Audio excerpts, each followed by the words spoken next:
I do remember my father. My father had a Sten gun, which he was very proud of.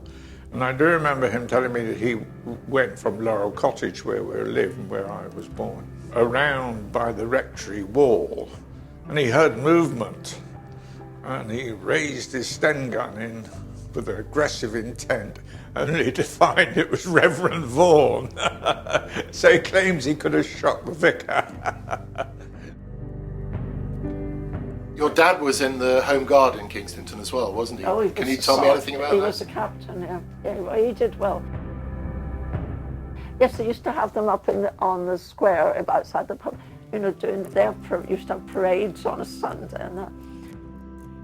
Well, that entailed turning out on parades and so on, and he did tell me an amusing story, which I assume is correct, is that they were told to assemble at the church hall, where they would be addressed by the captain, who was the Reverend Vaughan, and he arrived and told them that they had to go up to Horridge Moor, just north of Chumley, where a supposed German parachutist was hiding.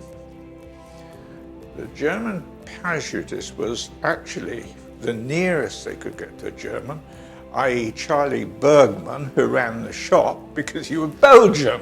Well, it was perfectly logical. Anyway, as they were being briefed, the rain started pouring down. And apparently Jack Roland said, well, blow this, I'm going home. And they all went home and left poor Charlie up in the moor all night to get absolutely soaked through. Actually, Morey won the Northover competition in Chumley. Oh, in the Home Guard. It was like a bazooka, yeah? Yeah. And he was in there, and they had the Northover competition down the bottom of Chumley Hill, and they painted on a big rock a German tank. That's it. And Ashley was there, Fredder said, I was there myself, I've seen it, I can vouch for it, he said.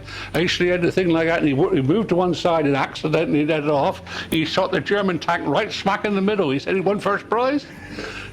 And Ashley, that was his main contribution to the war effort.